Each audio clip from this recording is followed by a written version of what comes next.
go if we want to talk about Pokemon stuff. 13 things. This is from What Culture. I'm going to pump some iron, literally, into my... You want some of this? 13 things nobody wants to admit about Pokemon.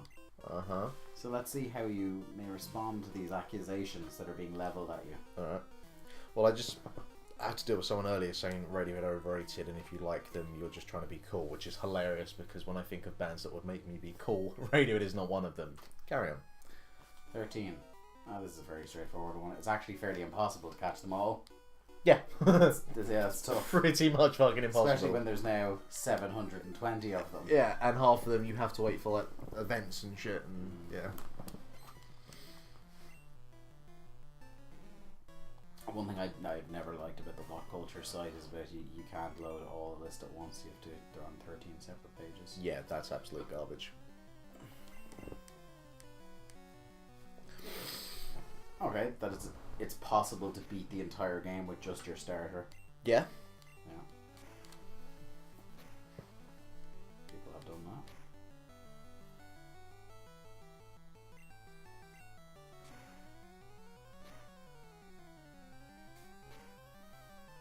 Oh, that the games all have the same rough structure. Yes. That's That's like... something people don't talk about enough. No, I'm pretty sure... They're all basically the same game. I've dropped your razor there. You son of a bitch. My I'm apologies. pretty sure that's by far the most obvious fucking thing.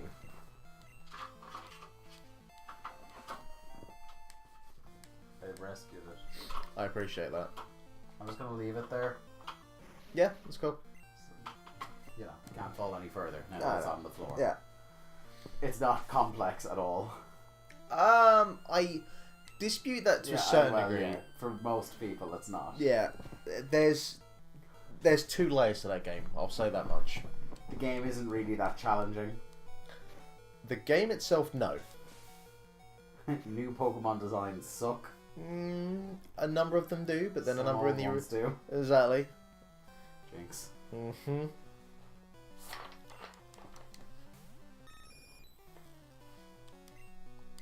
Whoever's writing this, their favorite Pokemon of all time is Dragonite. Dragonite's cool. Oh, number 7. The old Pokemon designs suck as well. Magnemite, Jinx, Mr. Mime, and Voltorb. Yeah, Voltorb's a fucking... Oh, you're gonna hate this one. Whoever wrote this. Porygon alone might be the single worst thing to ever come out of the series. And does anybody remember Seal? Yeah, Seal's fucking adorable. Love Kiss from a Rose. Hey. Grinding in the tall grass was never fun. No, Yeah. no, it never was. Well, grinding in any game is never fun. That's just an element. It's an aspect of RPGs you either learn to live with or you play something else. There are too many legendary Pokemon now. Yep, Yeah, there are far too many. There should have been 3 per game and no more.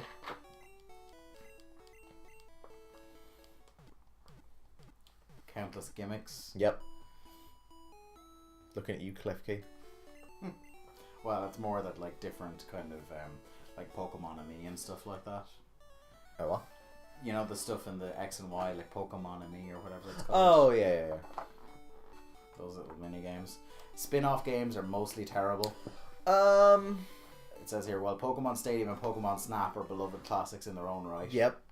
Same cannot be said for Pokemon Dash, Pokemon Mystery Dungeon, or Pokepark, or Pokemon Puzzle League, or Pokemon Rumble, or a whole host of others. I haven't played any of those. The one I have played is Pokemon Ranger, which actually was pretty enjoyable, but it was also the only way to get one of the legendary Pokemon, which was bollocks, and was the only reason I played it. Because I am garbage people. HMs are a waste of time. Yeah, I'll give them that.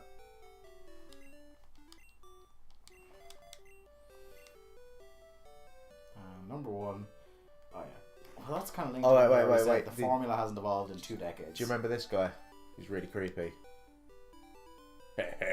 This gym is great. It's full of women. What, Japanese game with a sleazy older man? Yeah, I know, right? Is that Master Roshi? I fucking love Master Roshi.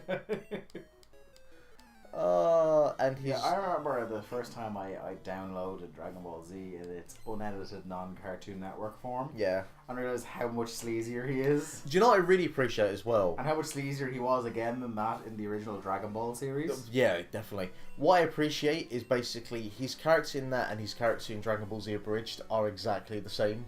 He's the only one that is that. Him and, you know, Mr. Popo, the dead-eyed sociopath.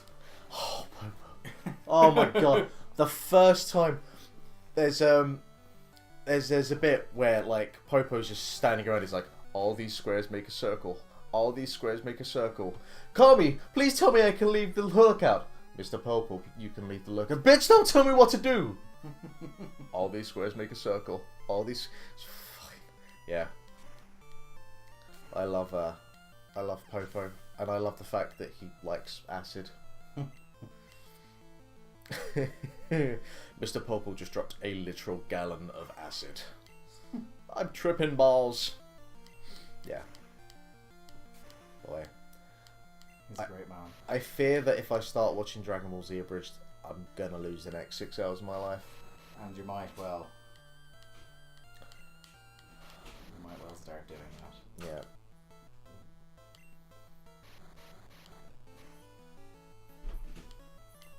What shall I have for dinner tonight? I don't know, I'm having fish and wedges. Solid combination. Yeah.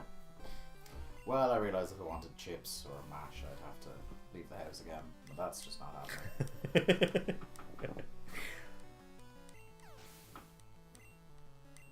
Fire ponds. Do I? No, let's just go back. Oh god. What? The next X-Men movie is confirmed to take place during the 90s. So it may borrow heavily from the animated series. Rub his knees creepily. Harold, next X-Men movie. Yeah. Is this going to be a After Apocalypse. Is this a continuation of? Yeah. Well, no, the old franchise is dead now. Oh, well, yeah. The old continuity is gone. No. But what I'm saying is, will this continue this story? Yeah. Fair enough. Okay. Would that mean we finally get Gambit? Well, Gambit's getting his own solo movie before that. With Channing Tatum. Oh, yeah. Great. What about Jubilee? She's in this one, in Apocalypse. Is she? Yeah. Oh, cool. So the only one we don't have is like a proper depiction of Rogue. Because like Anna Yeah. Paquin was Rogue in the original trilogy, but she's a bit whiny and less southern. Still southern, but like she's not got the southern sass that your Rogue from the animated series I has. appreciate Rogue from the first trilogy. What I imagine Rogue, Anna Paquin herself does not appreciate of it. She was entirely cut out of Days of Future Past. Mm-hmm. It was one of the selling points of the Blu-ray that they re-added her stuff in. Oh, really? Yeah. Probably not nearly as pissed as Ellen Page was that Days of Future Past is supposed to be entirely about Kitty Pryde. And they just shoehorned Wolverine in there. Yeah. It's like, oh, finally she gets to be Sarah, because she's the one that goes back in time. Yeah. Not Wolverine Yeah. in the comics. Yeah, good times. Although that Apocalypse looks boss. I'm looking forward to that film. Yeah. Sure. Should be quite a time. Possibly not as boss as Civil War. Well, Well, that was a time, wasn't it? What I'm enjoying is there are people online saying that they should boycott these X-Men films. Why? I don't know whether it's Hit me with it, and let me tell you why it's stupid. Well, I don't know why. I'm off the top of my head. My only presumptions can be that maybe I'll have a look. they want it. Fox owns. Yeah. Yeah. Oh, they want them back with Marvel. That is the only thing I can presume. And they're thinking because Fantastic Four tanked and they let Marvel have Fantastic Four back, apparently. What now? Yeah, apparently Marvel are being let have Fantastic Four now because it's like, oh, we've clearly killed everything. And that, like, Sony are letting Marvel have Spider-Man. Do you want a hot take from me? Go on. Yeah. You don't care? No. Well, there's that. Fantastic Four failed because Fantastic Four is garbage. Yeah, well, the films were garbage. No, I just mean in general. They're one of these people like Doctor Strange or Namor in the comics that I don't even know what Namor is. He's Submariner. Basically, imagine Marvel's answer to Aquaman, except he's much more of an asshole and much less like Aquaman. Just carry on. I'm just trying to have a look for this.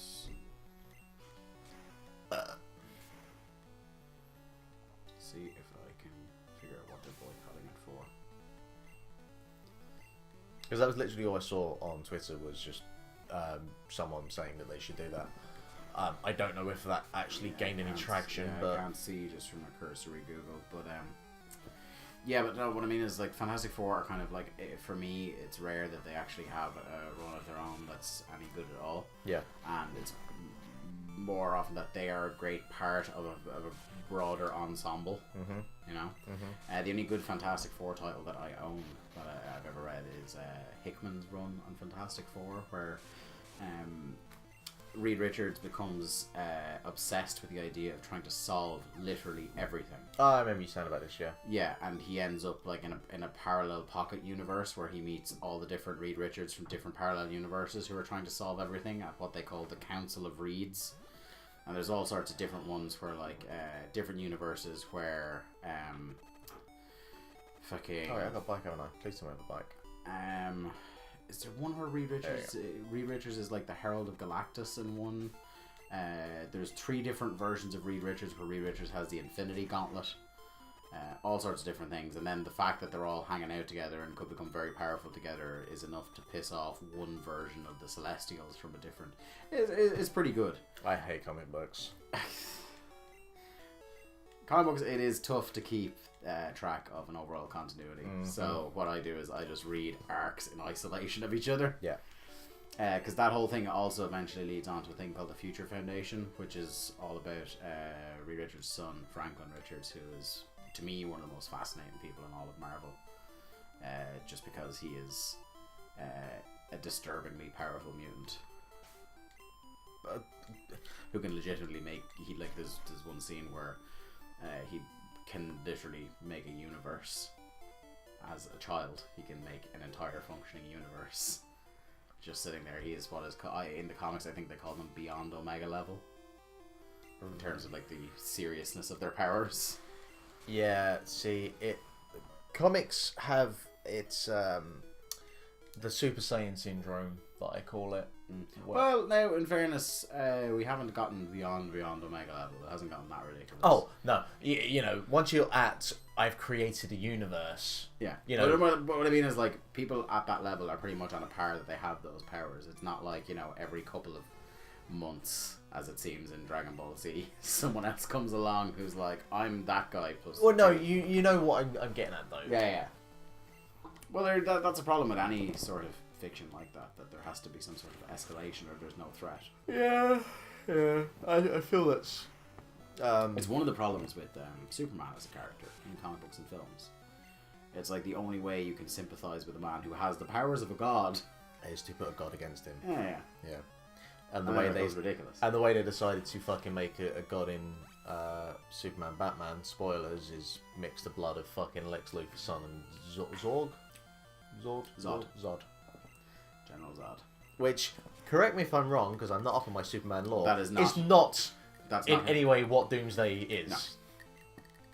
Doomsday, I think, is he created by Brainiac in the comics?